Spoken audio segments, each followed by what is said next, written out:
두 시대를 넘어 새 시대로 윤석만의 안녕 대한민국.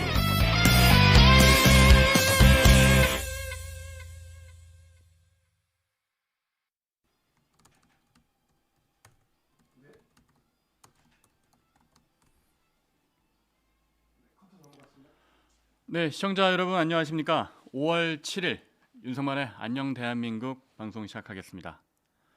오늘 아침에 어떻게 시작하셨습니까?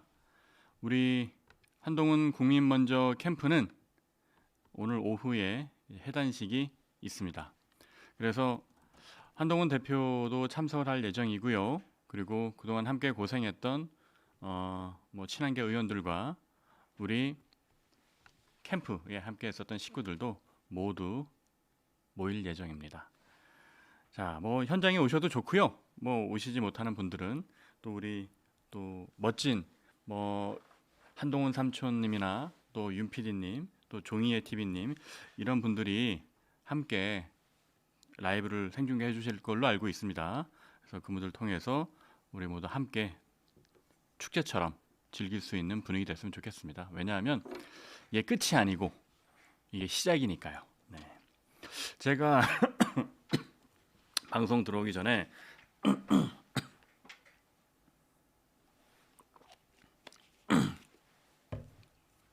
그 몇 군데서 좀 연락을 받았어요. 어떤 연락을 받았냐면 그 우리 저 제작진에서 제가 엊그제 무파사 얘기하면서 아주 쑥스럽지만 무파사 한동훈 이야기하다가 제가 잠깐 약간 울컥했던 부분이 있는데 그 부분만 이렇게 쇼츠로 만들어 가지고 올리셨더라고요. 그래서 그거를 좀 보신 분들이 연락을 이렇게 개인적으로 좀 해주셔 가지고 네, 그래서 가슴이 찡했다, 진심이 느껴진다 그런 말씀도 좀 많이 해주셨고 또 그 밑에 있는 댓글이나 혹은 또 그 동영상 부분을 카페나 커뮤니티 같은데 이렇게 퍼가서 게시해 주면서 많은 분들이 또 응원과 또 격려를 저한테 해주셨는데 그 부분에 대해서 정말 감사드리고요.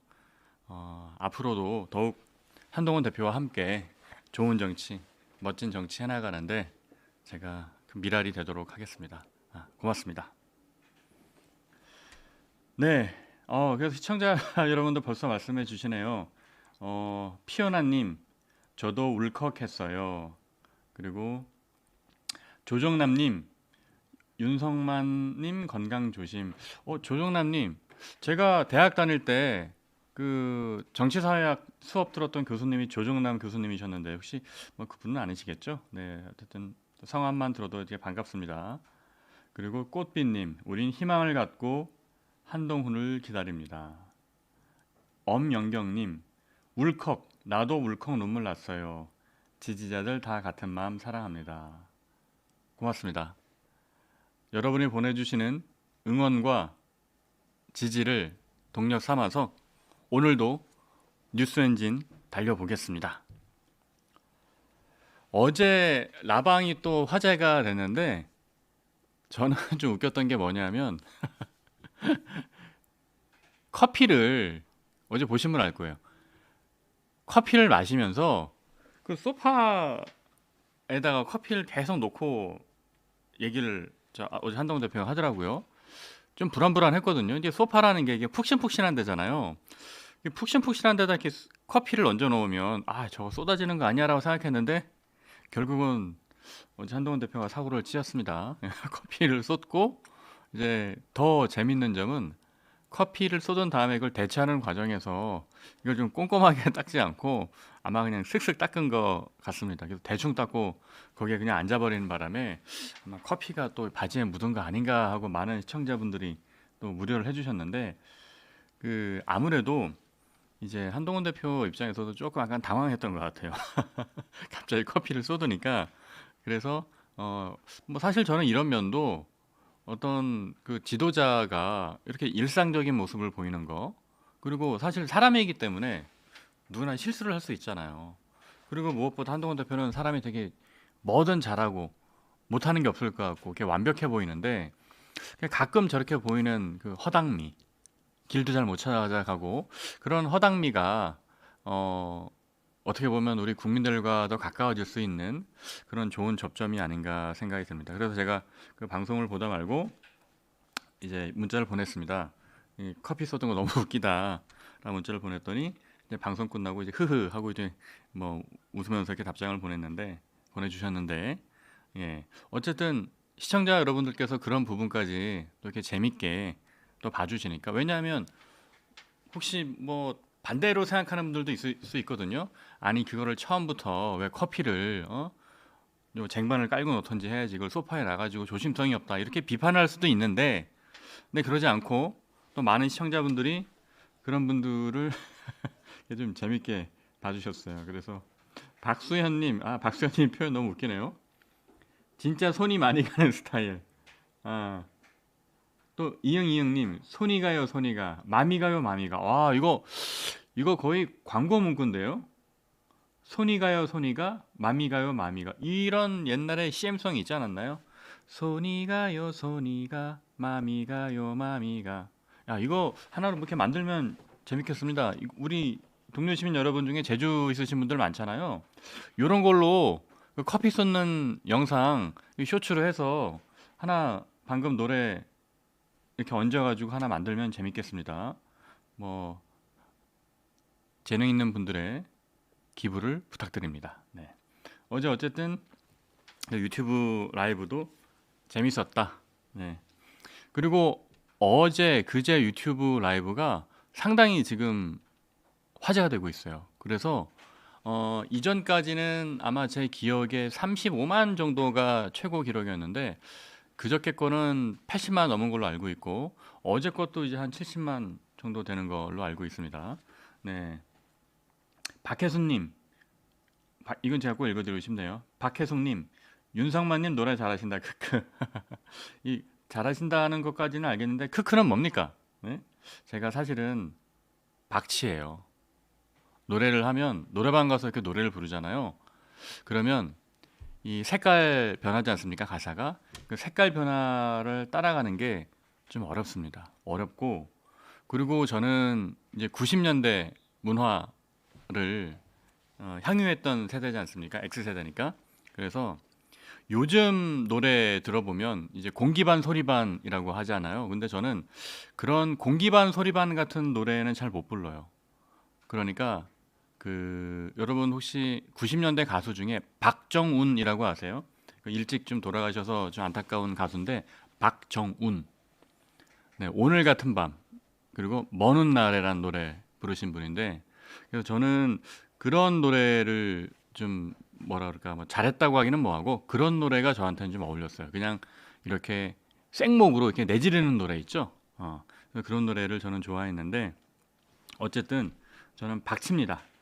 박치기 때문에 이렇게 뭐 노래를 뭐 막 잘한다 뭐 그렇게 말씀하시면 이제 부끄럽습니다. 네, 우리 시청자 여러분 다 아시네요. 오늘 같은 밤, 네 오늘 같은 밤, 그죠? 오늘 같은 밤이면 그대를 나의 품에 가득 안고서 뭐 이런 가사 나오잖아요. 참 멋진 노래죠. 네.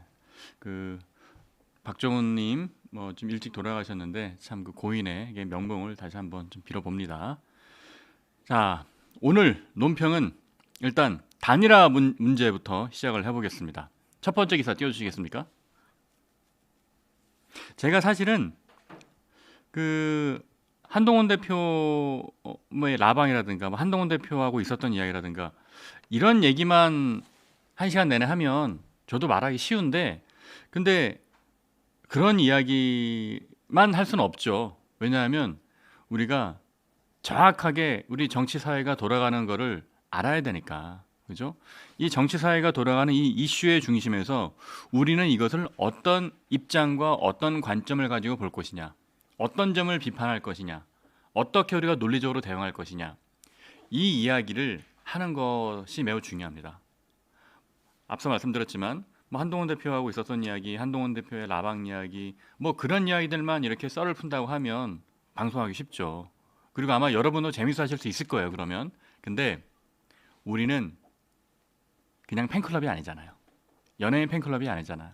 제가 경선 끝나고 계속 말씀드리고 있죠. 우리는 조직된 동료 시민이어야 한다. 행동하는 시민이어야 한다. 결속력을 가져야 한다. 그리고 우리 시민들이 아래로부터의 혁명이라는 것까지는 좀 그렇고 아래로부터의 개혁, 정풍운동, 정말 한국 정치를 바꿔보자.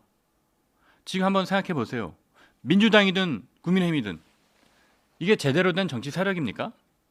지금 하고 있는 모양새를 보면은 국민의힘 먼저 볼게요. 기사에도 나왔지만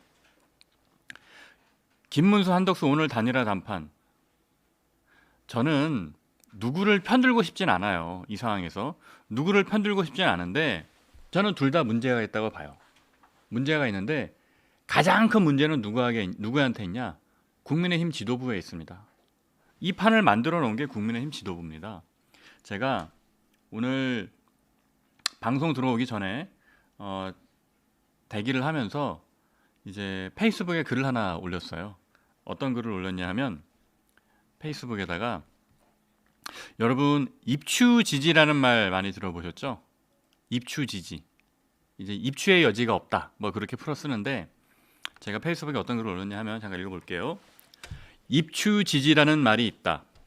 민초들은 송곳 하나 꽂을 땅조차 없었다는 뜻이다. 결국 기득권을 쥐고 있던 권문세족은 고려와 함께 망했다. 지금 국민의힘이 그렇다. 올바른 의견, 상식적인 목소리 하나 세우기조차 어렵다. 친윤과 국민의힘이 망해가는 게 보인다. 제가 친윤 기득권과 국민의힘을 권문세족과 고려에 비유해서 쓴 글입니다. 그리고 제가 추신으로 이렇게 달았어요. 1392년 애민을 철학으로 내건 신진사대부는 조선을 건국했다. 이건 그냥 추신입니다. 뭐 여기에 뭐 어떤 정치적 의미를 부여해서 박수영 의원님을 비롯한 뭐 친윤 주류 의원들이 저를 공격하지 않기를 바랍니다. 제가 며칠 동안 정신이 없어서 못했는데 박수영 의원님 명단 공개해 주십시오. 이제 정말 한덕수 옹립하려는 이런 스텝으로 가고 있는데 이제 공개 못할 거 뭐 있습니까? 이제라도 공개를 해야 김문수 후보를 압박할 수 있는 거 아니에요? 자, 박수영 의원님이라고 제가 얘기는 하지 않겠지만은 어제 단톡방에서 모 의원들 단톡방에서 단톡은 아니고 단체방이죠. 텔레그램 단체방에서 모 의원이 이상한 글을 올려가지고 화제가 됐죠. 그 내용이 뭡니까? 김문수 후보를 저격하는 내용이에요. 김문수 후보가 좌파 시절에 운동권 시절에 했던 그 헤게모니 싸움. 그러니까 이제 안토니오 그람시라는 그 공산주의 이론가가 있어요. 그 사람이 뭔 얘기를 했냐면 진지전이라는 걸 얘기했습니다. 진지전. 그러니까 이 공산주의 세력이 어떻게 자유사회에 투입해서 그 자유진영을 좀먹어 가는가. 뭐냐면 진지를 하나하나 구축을 합니다. 그러니까 한 번의 혁명을 일으키는 게 아니라 한 번의 혁명을 일으키기가 이제 어려우니까 어떤 우리 사회에 들어가서 중요한 진지를 하나 구축하고 또 이걸 바탕으로 또 옆에 구축하고 또 옆에 구축하고 그렇게 해서 진지를 늘려가는 거예요. 그게 이제 좌파의 운동 방식인데 김문수 후보가 그렇게 하고 있다고 모 의원이 장문의 글을 올려 쓴 거예요. 근데 그 모 의원은 제가 말씀드렸던 그 안토니오 그람시의 진지전 이야기를 직접 쓰진 않았어요. 왜냐하면 제가 알기로 그 모 의원은 그 정도의 지적 역량을 갖고 있는 분은 아니에요. 그러니까 50내면 연판장 돌리고 아이고 죄송합니다. 제가 뭐 이 실명을 밝히지는 않았지만 누군지 특정을 해버렸네요. 네, 다시 정정하겠습니다. 저는 박수영 의원님이라고 얘기 안 했어요. 박수영 의원님이라고 제가 얘기 안 했습니다. 네, 그냥 모 의원입니다. 모 의원께서 의원들 단체방에다가 그런 내용을 올렸어요. 근데 그 모 의원은 김문수 캠프에서 이제 핵심 역할을 맡고 있던 분이거든요. 근데 어제까지는 핵심 역할을 맡고 있다가 그렇게 의원 단체방에서 저격을 하는 거는 이건 뭡니까? 이게 이런 게 배신자 아닌가요? 아니 자기들은 그렇게 배신을 밥 먹듯이 하면서 왜 엄한 사람한테 아무 죄도 잘못도 없는 사람한테 배신자라고 뒤집어 씌워가지고 정말 깝깝합니다. 깝깝해요. 아니 이렇게 하고도 다음 총선에서 본인들이 국민으로부터 또 선택을 받을 거라고 생각을 하는 거예요. 윤상현 의원이 얘기하셨죠. 뭐 1년만 지나면 된다고 김재섭 의원한테. 진짜 그렇게 생각하는 겁니까? 국민을 정말 호구로 하는 겁니까? 그 영화 대사처럼 국민을 정말 개 돼지로 하는 겁니까? 저는 정치인들이 정치를 하는 이유가 뭔지 모르겠어요. 그냥 자기의 권력을 얻기 위해서, 자기의 이해 득실을, 자기의 배를 채우기 위해서 그래서 정치하는 겁니까? 그러면 망한다니까요. 제가 오늘 오기 전에 페이스북에 글을 올렸다고 얘기했죠. 입추지제 얘기하면서 입추의 여지가 없다는 말이 그게 고려사에 나오는 말이에요. 고려사는 뭐냐면 오늘도 제가 또 딴 얘기를 또 하게 되는데 여러분 조선왕조실록이라고 우리 있잖아요. 조선왕조 500년을 기록한 조선왕조실록이 있는데 고려실록이라 있었다는 거 아세요? 그러니까 고려왕조실록. 그러니까 원래 명칭은 고려실록입니다. 고려실록이 있었다는 거 아세요? 의외로 잘 몰라요, 사람들이. 조선왕조실록은 아는데. 그럼 고려실록이 있었다는 걸 왜 모르냐? 고려실록이 존재하지 않습니다. 적어도 남한에는 존재하지 않아요. 고려의 수도는 어디였습니까? 개경이었죠. 그죠? 그래서 고려에 대한 주요 사료나 어떤 역사적인 그런 문화 자료들은 다 북한에 있습니다. 대부분. 개경, 개성, 지금 말하면 개성 땅이죠. 그러다 보니까 우리나라 남한에서는 대한민국에서는 고려사 연구가 그렇게 조선왕조처럼 세밀하게 돼 있지 않아요. 고려사 연구가. 그런데 그럼 우리는 그럼 고려의 역사를 어떻게 아느냐? 고려실록이 없어졌다며. 고려사를 우리가 아는 이유는 그 세종대왕 때 세종대왕이 고려의 역사를 우리가 보존해야 된다 해가지고 김종서, 그 유명한 김종서 장군 있죠.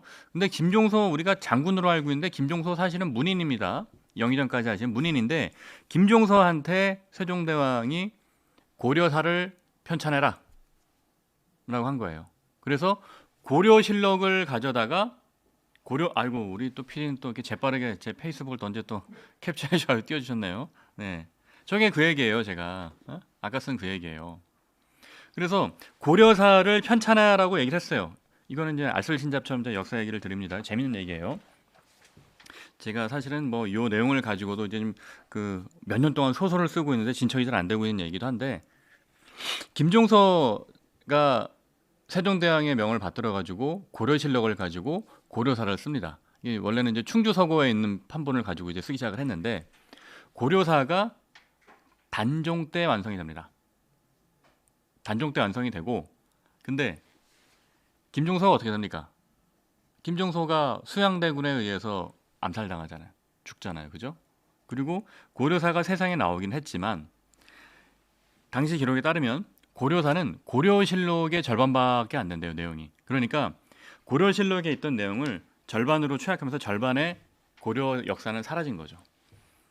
그럼 고려 역사의 절반은 어떻게 사라졌을까요?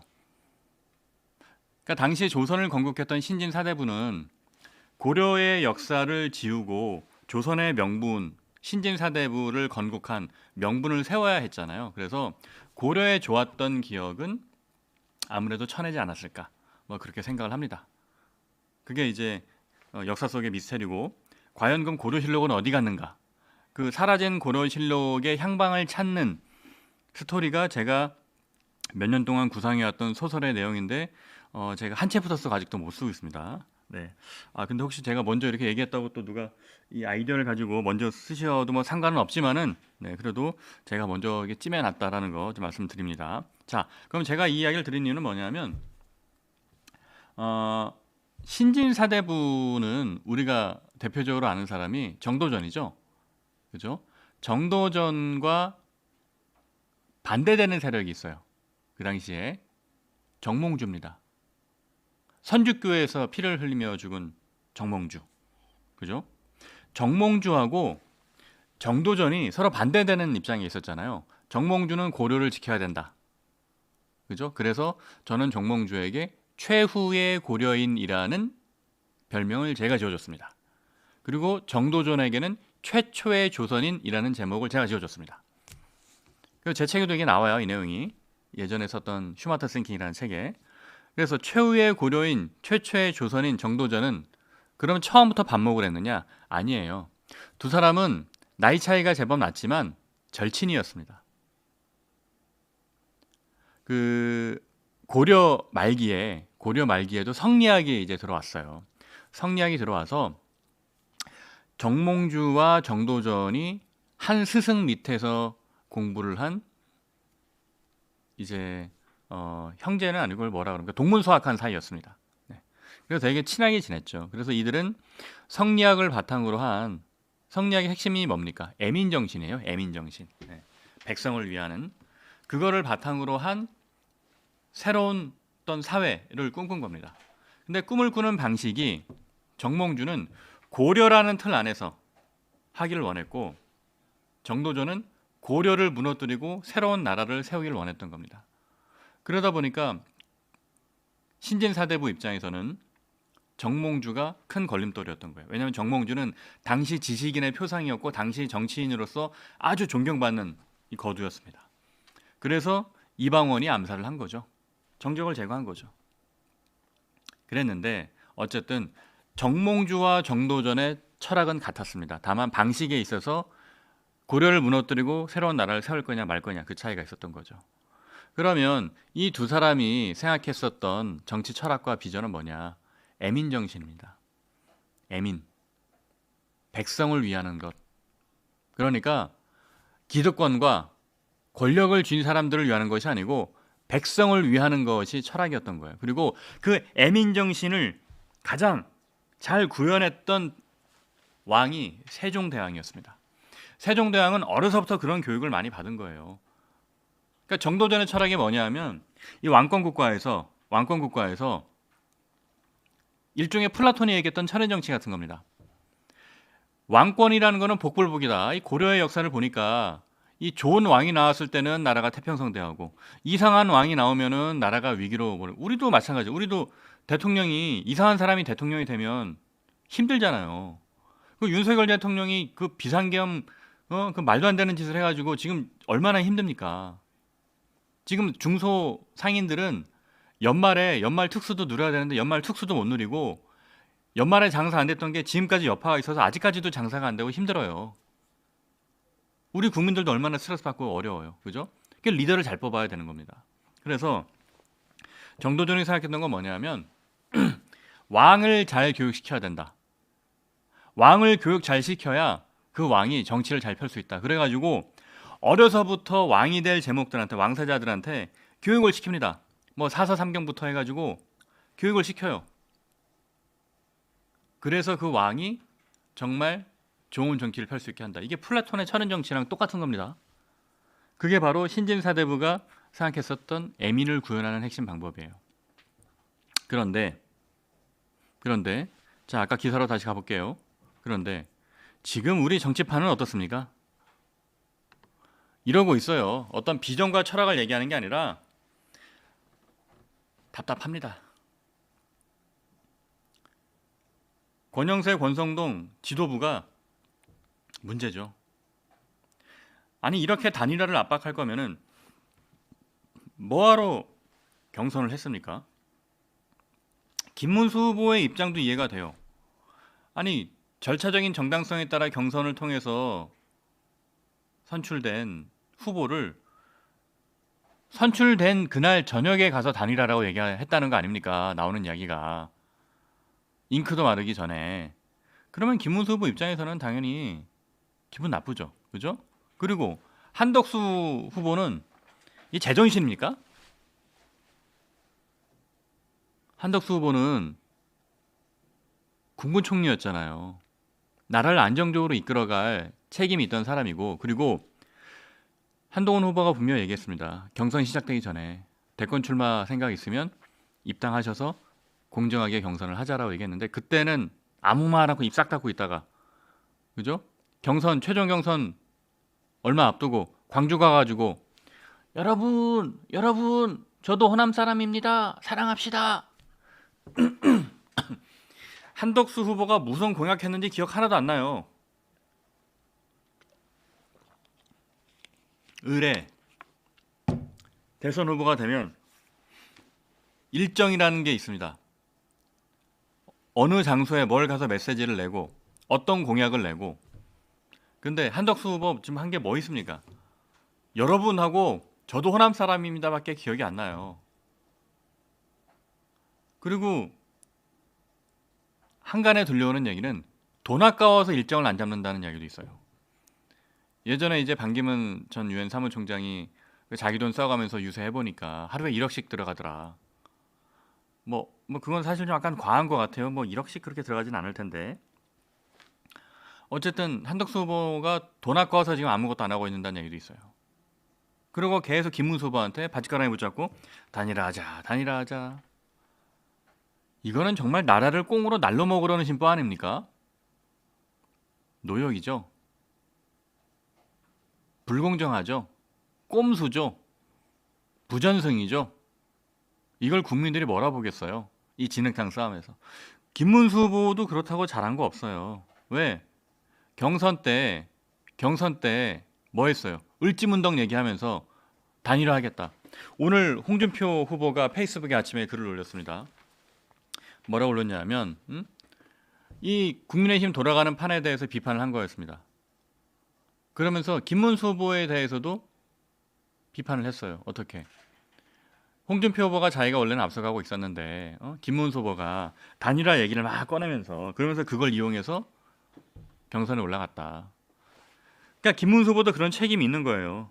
그죠? 본인의 초래한 일입니다. 둘 다 잘못하고 있습니다.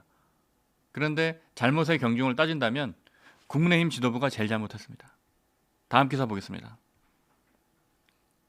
그러니까 김문수 후보 입장에서는 지금 꼿꼿문수예요. 그래서 버티는 거예요. 시간은 김문수 후보 편이니까. 그죠? 버티면 버틸수록 한덕수 후보만 힘들어집니다. 국민의힘 지도부만 힘들어집니다. 그래서 시간은 김문수 후보 편이다. 그리고 단일화라는 것도 어떻게 단일화하겠다는 겁니까? 정책 토론도 한번 해본 적도 없고, 그죠? 도대체 한덕수 후보가 나라를 어떻게 운영하겠다는 건지 국민들은 모르잖아요. 그런 상태에서 어떤 기준으로 단일화를 하겠다는 겁니까? 아직 우리가 공개를 못했지만 저희가 미처 공개를 못했지만 저희가 만든 공약이 이만큼이에요. 진짜 페이지로 쌓아놓으면 이만큼이에요. 우리 사회 전 분야의 공약을 정말 성심 있게 만들었어요. 근데 한덕수 후보 공약 뭐 있습니까? 나라를 어떻게 운영하겠다는 거예요? 지금 대선은 말이죠. 조기 대선이기 때문에 인수위원회도 없습니다. 당선된 바로 다음 날 대통령실 인원 꾸리고 내각 꾸려서 바로 일 시작해야 됩니다. 근데 지금 공약도 없는데 뭘 하겠다는 겁니까? 이거는 정말 대한민국을 날로 먹겠다는 심보죠.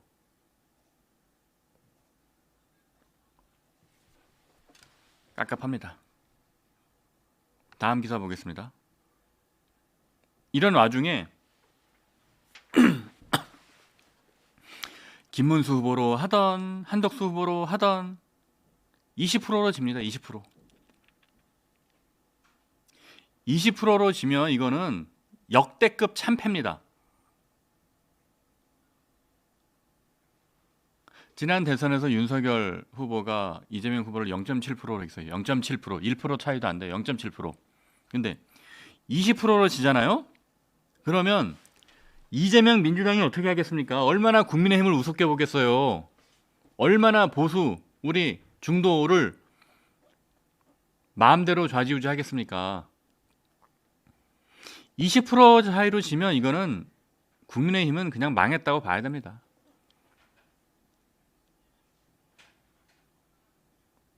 큰일입니다. 근데 이거 예상하지 못한 결과라고요? 왜? 우리는 다 예상했는데. 우리 동네 시민 여러분 다 예상하지 않았어요? 김문수 한덕수 후보로 무슨 중도 확장성이 있습니까? 김문수 후보 어떤 사람이에요? 계몽령 지지했던 사람이고 탄핵 반대에 앞장섰던 사람입니다. 정광훈 목사와 자유통일당 만들었던 사람이에요. 아스팔트 우파의 대표적인 사람입니다. 한덕수 후보 윤석열 재신임 투표입니다.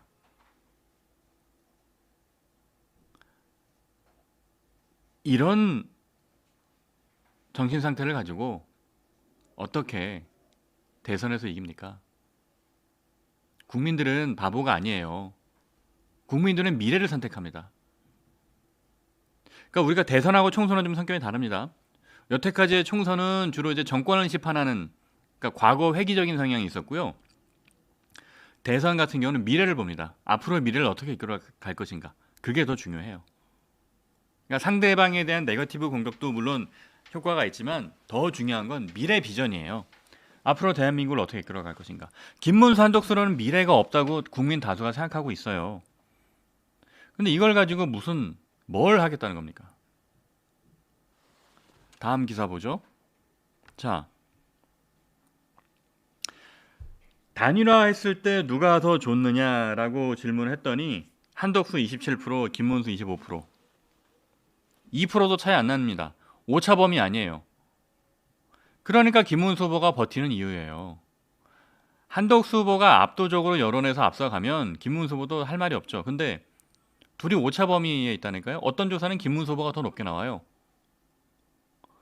그러니까 한덕수 후보는 고사될 겁니다. 아마 제 예측에 따르면. 왜? 아무것도 안 하니까. 그냥 여러분 저도 호남 사람입니다 이거밖에 안 하잖아요. 그걸 뭘 믿고 뽑아줍니까?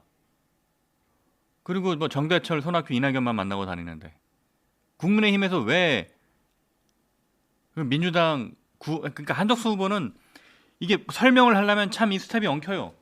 윤석열 재신임인데 이 사람한테는 정대철, 손학규, 이낙연이 묻어있네. 옛날에 문재인 전 대통령 퇴임하고 거기까지 막 찾아가고 막 김대중 정부 때 뭐 하고 고향이 서울이라고 그러다가 나중에 고향이 또 전북이라고 그랬다가 뭐지?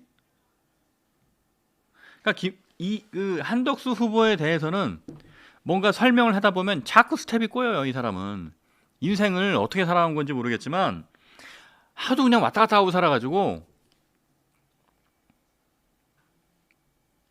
한덕수 후보, 저는 한덕수 후보가 왜 정책을 발표하지 않고 왜 토론을 피하고 왜 일정을 많이 안 하고 왜 기자들의 질문을 피하는지 저는 알아요. 그 이유를 저는 압니다. 그 이유가 뭐냐고요? 우리 동료 시민 여러분, 시청자 여러분, 뭘 것 같습니까? 칼은 칼집 안에 있을 때 제일 무섭기 때문에 그래요. 만약에 한덕수 후보가 토론하기 시작하잖아요. 한번 생각해 보세요. 이재명 후보하고 1대1 토론하기 시작한다? 탈탈 털릴 겁니다. 그래서 인터뷰 안 하고 기자들 질문도 피하는 겁니다. 다음 기사 볼게요. 조선일보의 사설입니다. 야, 조선일보마저 이렇게 얘기 안 하면 정말 이거는 갈 때까지 간 겁니다. 조선일보 우리나라에서 제일 보수적인 신문이잖아요. 그죠? 짐작은 했는데 그것보다 더 볼성사납다라고 얘기를 하는 겁니다. 개판이란 얘기죠. 아사리판이란 이야기죠. 조선일보만 그런 게 아니에요. 동아일보 기사 보겠습니다.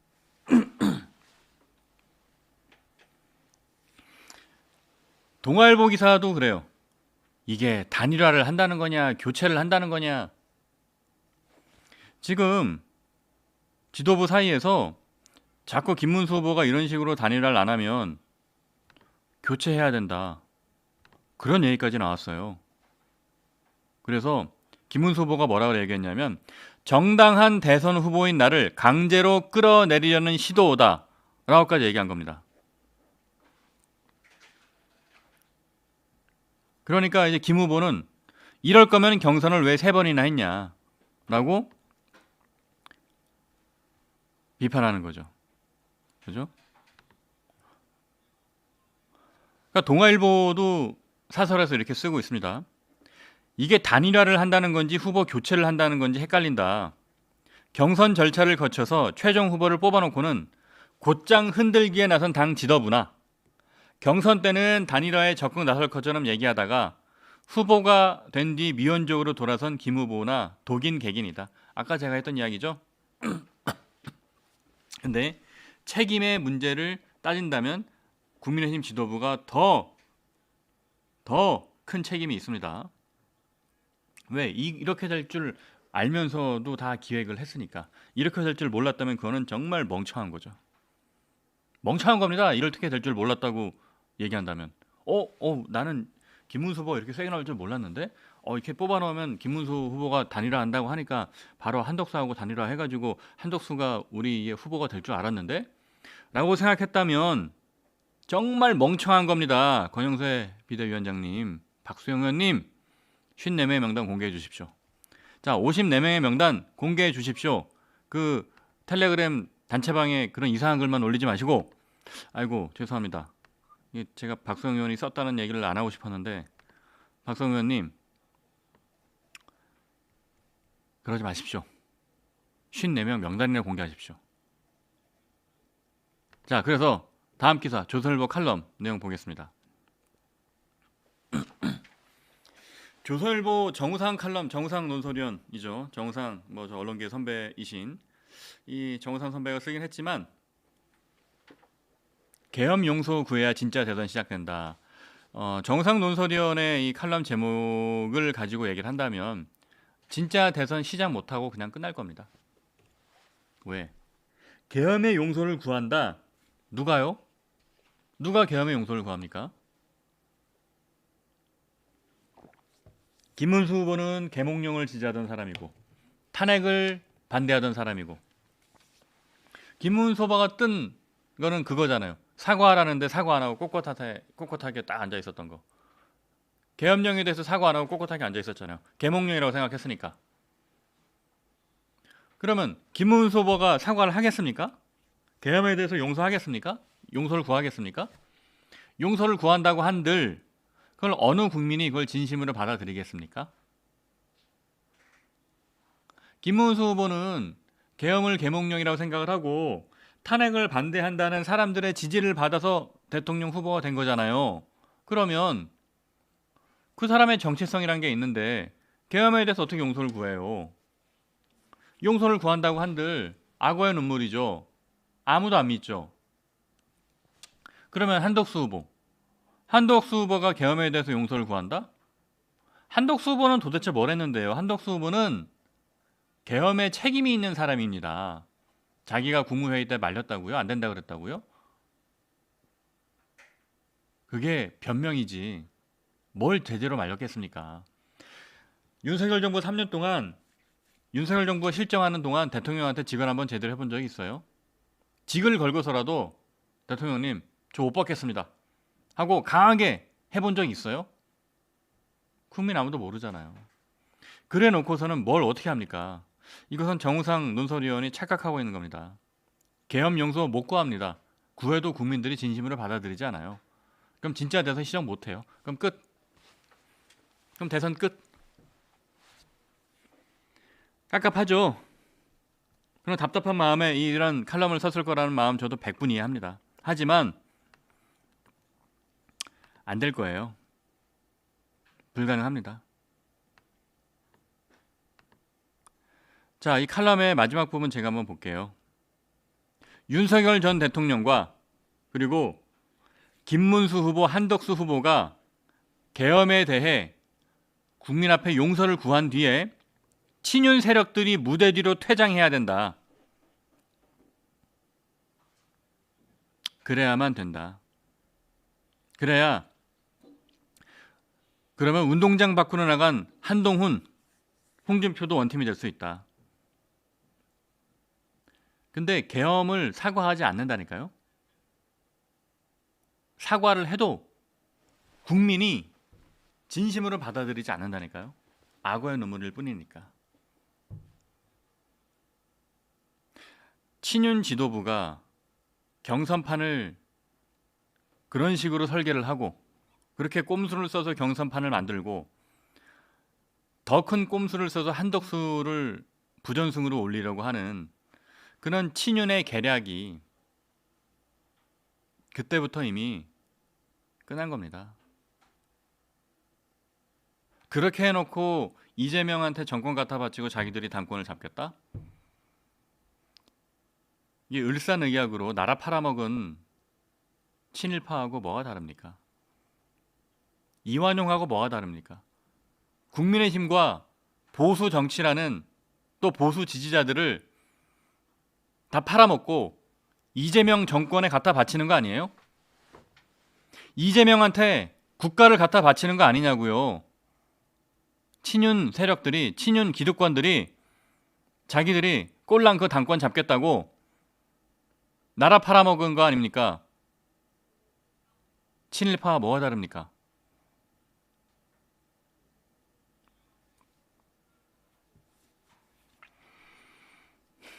나라가 어지럽습니다. 진짜 앞날이 캄캄합니다. 그래서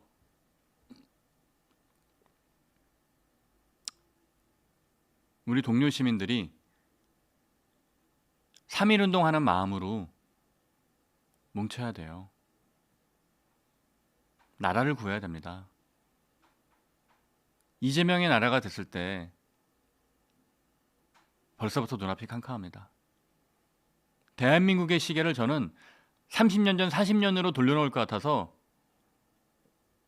너무 두렵습니다.